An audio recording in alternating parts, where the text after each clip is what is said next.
All right. Thank you very much to everyone who's joined in tonight. The final session for Failures to Flowers.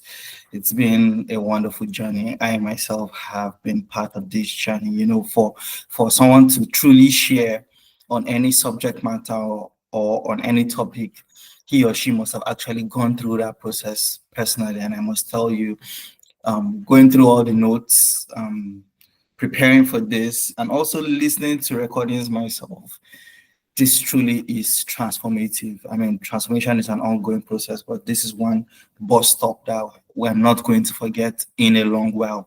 This is a pivot in life. This is a pivot in career. This is a pivot in every aspect of our lives that we have been anticipating some form of change.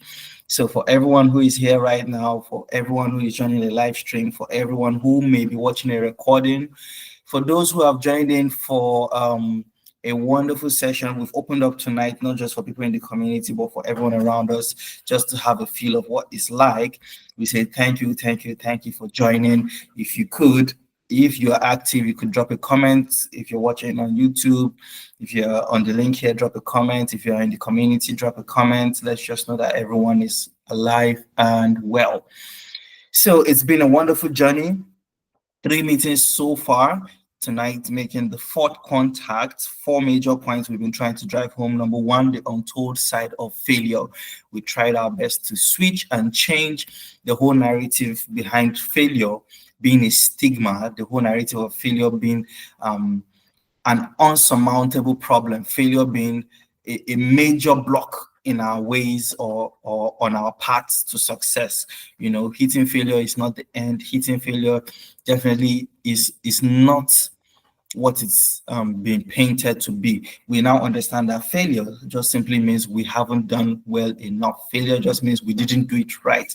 Failure means a chance or another chance to get it right, another chance to go ahead, another chance to hit the nail deeper into the wall. And we learned about emotional intelligence as a young owner. And I tried to paint the picture of the fact that owner in this context is not necessarily a business owner, but for everyone who has life, for everyone who God has ordained as a human, we are to own a process or another. Even if we're working for people, we are owners. We own that particular position, that particular role that we found ourselves in. And for anyone who is thinking, oh, I'm not doing anything right now, there's nothing going on in my life at all, you own your life. As long as there's life, there is hope.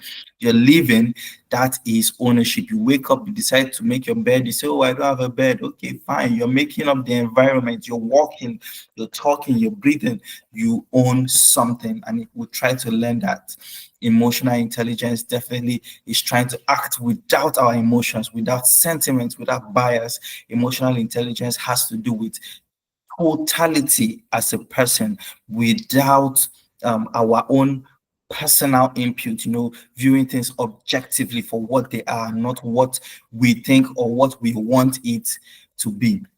And in the last session, we learned how to plan for failure. And we understood the fact that on every journey to success, failure is one path that everyone must take. And we're not saying that you should set up to fail. We're saying set up to succeed. However, when failure comes, let's be ready to pick ourselves up. That was the summary of that session, understanding the fact that failure will come, but it will not come and meet us grounded. It will not come and knock us out. It might knock us down, but it will not knock us out. And tonight we're rounding up with this wonderful topic, the strength in communities. Okay, if you see the way this program has been outlined step by step, from the untold side of failure to emotional intelligence to how to plan for failure, down to the strength in communities, right? It's been a systematic systematic order to ensure that we do come out of failure and become flowers. We're going to bloom, we're going to succeed, we're going to thrive in all that we've set out to do. And tonight, we're going to emphasize the fact that as much as this takes a deliberate change in mindset, as much as this takes a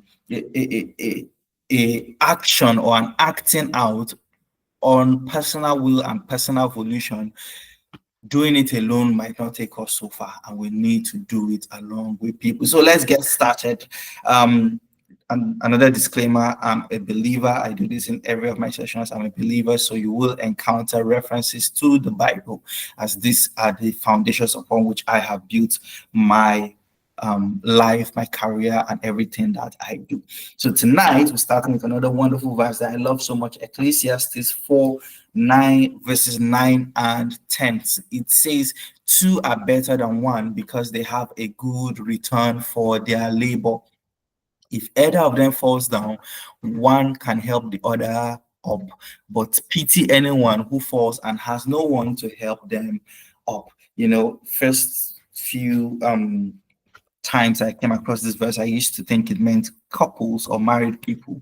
But sometimes ago, I decided to look more into the clause there about labor. What is labor? And I decided to understand it in the sense of business. So it's simply saying, you know, two people are better than one, not even just two.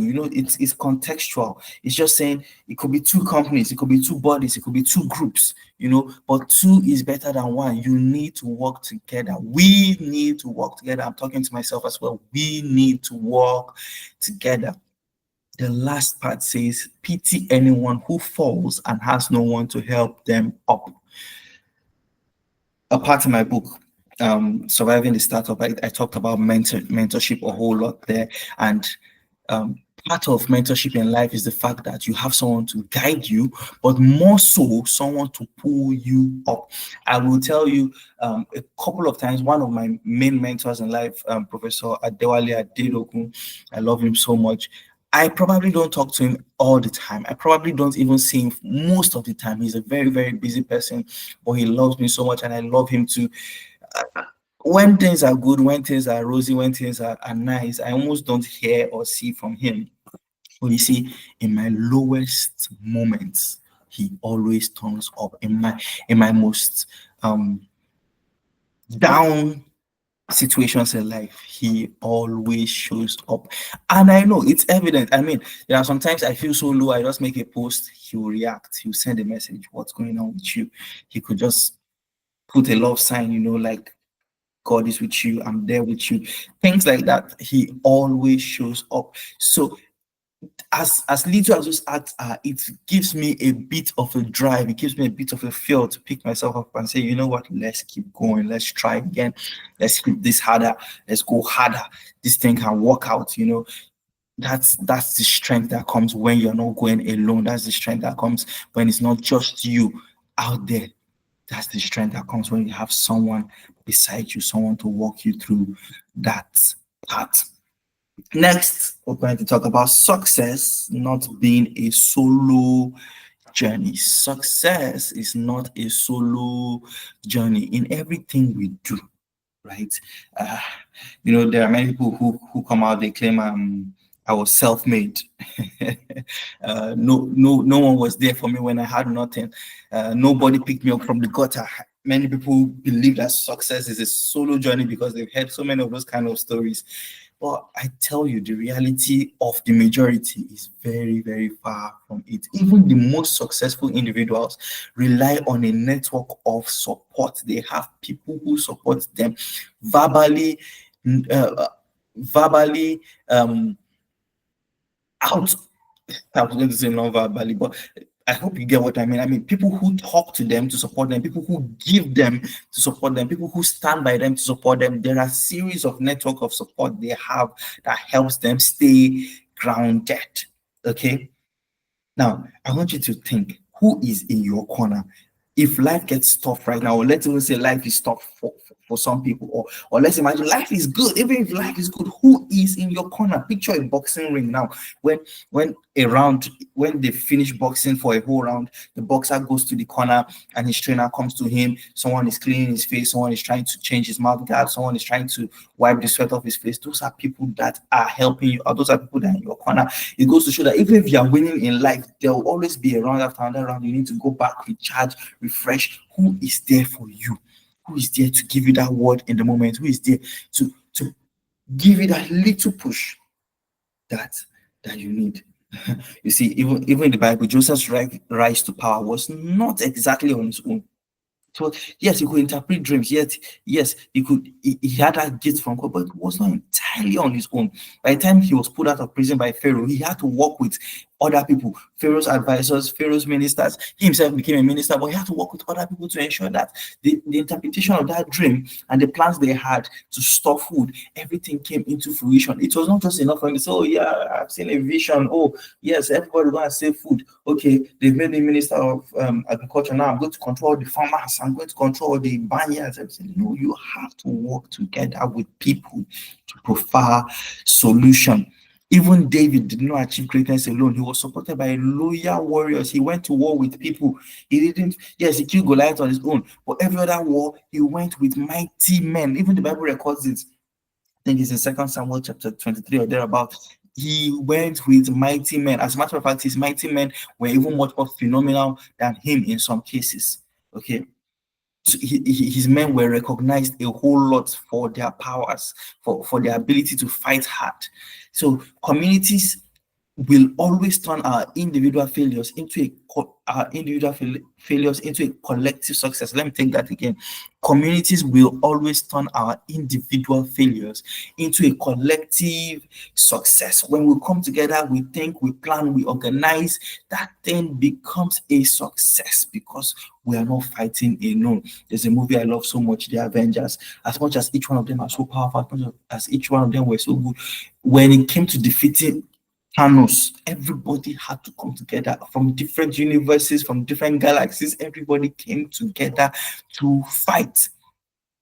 And it's a movie, yes, it's a fictional movie, but they said Thanos there was one who had an ability, Doctor Strange, I think it was, had an ability to like see visions. And so he saw that Thanos won 14 million times, or was it 14 billion times? Well, I'm not sure right now. He won 14 million times, and the one time that they beat him was the only time that everybody came together to work together. And I love that story so very much. Even though it is fiction, I love it so much. Okay. The last point here says collaboration multiplies potential. There is always potential in everyone. We all have talents, we all have gifts. But when you work with someone who can give direction, when you work with someone who can help you organize, when you work with someone, people have different abilities. So imagine that your own one ability comes in contact with another person's ability. It becomes raised to power, not just multiplication. It becomes raised to power. You know, when we're in school, it's always raised to power 3, raised to power 6. It becomes raised to power. That is exponential. It multiplies it a whole lot when you come in contact with other people. And then we talk about community so much. We talk about join a community and work with people and collaborate. But now let's talk about how we can recognize a strong community. How we, if we find ourselves in a WhatsApp group today, how do we know that this is a good community for me to be? How do we know this is where I must stay? How do we know that this is where the Lord has ordained me to be? Number one, there must be a shared vision and goals. If you are somewhere and everybody is always arguing, everybody is always at loggerheads, everybody has an opinion that is not the same, that is not a strong community. It is a community, it might be a community, but it is not a strong community, and it is not a community that will help you grow. A strong community is one where there will be shared goals. Can two work together unless they agree? Everybody must agree for that to be a very, very strong community. Number two, there must be mutual support. Communities thrive when we uplift one another. We must encourage one another. We must be there for one another. We must give to one another. We must do everything for one another. And then number three, diversity of strengths. Each member brings unique skills and perspectives. Everybody has their own unique talent. Everybody has their own unique potential. We can be well-rounded as a team. We can complement each other as a team.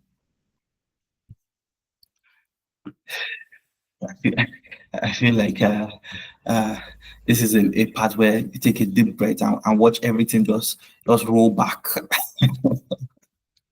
Another important part here that's probably not on your screen here, it's in my notes, but it's not on your screen, is vulnerability. A strong community is one where you can be vulnerable. A strong community is one where we can be ourselves. There's no pretending. There is no, people are going to judge me here. If I say this, what would they say? If I say this, what would they think about me? No, that is not a strong community. A strong community is one where you can be vulnerable, you can trust people with secrets. Now, I'm not saying go out and tell them everything about your life. However, there's something you're going through in your career, in your academics, in your relationship that needs urgent attention. You can be vulnerable enough to share with people of like minds. That is what a strong community holds for us. Lessons from surviving the startup mind book. Okay, there are top lessons from that book that we're leveraging here tonight. Number one, deliberate network. There's like a whole chapter on that. Deliberate networking. Okay, now build meaningful connections. We must build meaningful connections. As much as we're saying community, work with people, um, learn from people, grow with people, it must be meaningful connections. Remember, one of the first points of understanding a strong community or recognizing a strong community is shared vision.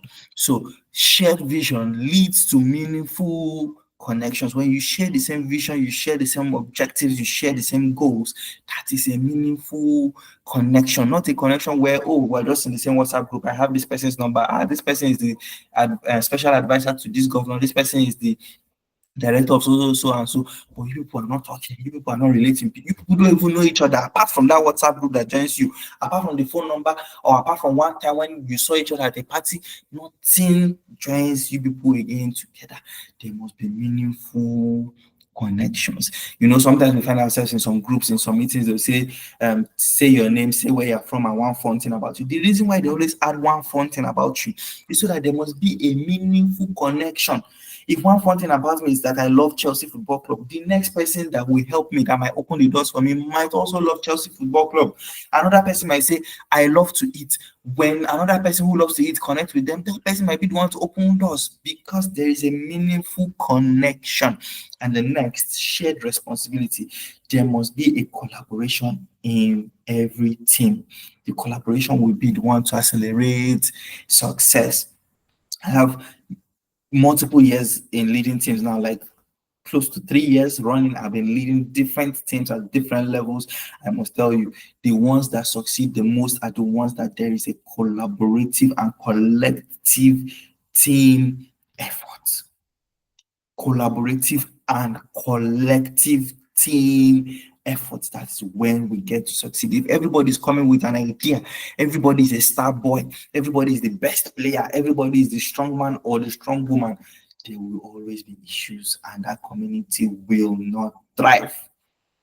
The power of mentorship. Lastly, success is faster with guidance. Success is faster with guidance. Everything we do, when you have someone to guide you. I said it in my book. I said, look, for me as a person, I rate people who have had failures. I rate people who have had experience not succeeding more than people who have succeeded all their life. Do you know why? The person who has not succeeded can mentor me and tell me this will not work. If I come up with a very wild idea, I come up with a very, very crazy idea, I come up with a very, very crazy dream or notion today, the mentor who has done it before, the mentor who also had that dream at 16 or at 21 or at 25 can come and tell me and say, bros, try this thing. Oh. If you get money, try them. But I can tell you, this is what happened to me. If you still want to try it, go and try it. In fact, some will tell you, I have tried it, 10 people have tried it, 100 people have tried it. It will not work. Don't waste your time. Build another dream. Get another idea.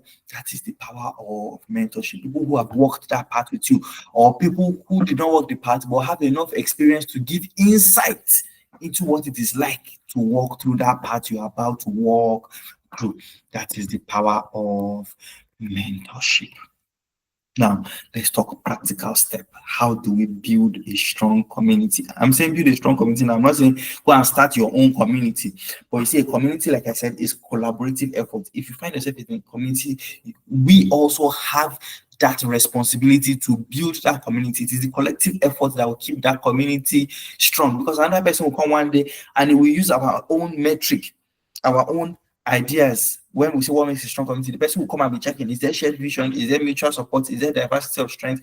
It is our responsibility to uphold all those points. Which is why number one, evaluate your current circle.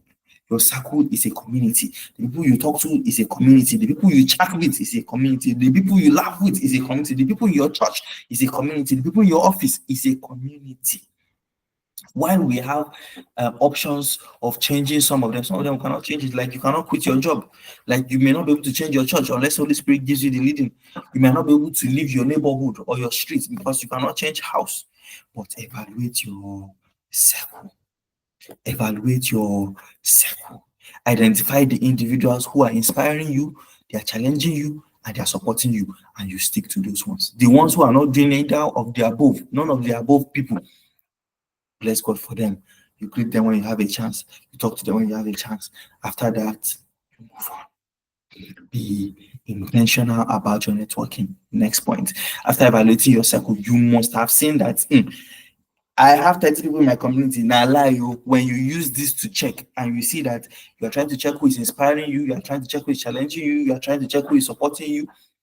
When you use all those metrics, you see that the 30 people in your circle, actually, maybe it's only 7 or 5 or 10 that are actually a strong community. And that will lead to the next point. Become intentional about networking, attend events, join other groups, connect to more mentors so that you have more people. It is not about numbers, it is about quality, not quantity. You might have 30 people, but only 10 of them are inspiring you. Go and network some more so that the 10 will become 30. It will mean that you now know 70 people, you now know 100 people, but still the meaningful one will also increase. And not just evaluating others, evaluate yourself too. Evaluate yourself to see that you're giving value to others. Offer value to other people, to focus on what you give to your community. It is not only to collect. If you are collecting, you are also the weak point. Someone else will evaluate the community and realize that you are not the right person for them. So you must also offer value in what you say, in what you do, in what you hear, in what you seek, in what you give. Offer value. And vulnerability that I mentioned earlier, cultivate vulnerability. Yes, there are some things we must keep to ourselves, but still share challenges. When you share your challenges, when you talk about the things you're struggling with, it will build meaningful connections. That is when it will be authentic. Everybody can smell bullshit. Everybody can smell fake friends. Everybody can smell fake people. Don't be that fake person. Try as much as possible to be authentic. Try as much as possible to be real in everything we do. Now, mapping the perfect community. First, we've talked about mentorship. Get good mentors. Like I said, when you evaluate your circle and you see that it's only 10 people that you have meaningful connections with, check them now in that 10 people. Who is a mentor? A mentor is not necessarily someone who is 50 years old or 60 years old. Somebody can be your age mate and be your mentor simply because that person has walked a path that you have not walked. The person might even be younger. Simply because that person has worked it and that person has more experience and more knowledge, the person can mentor you.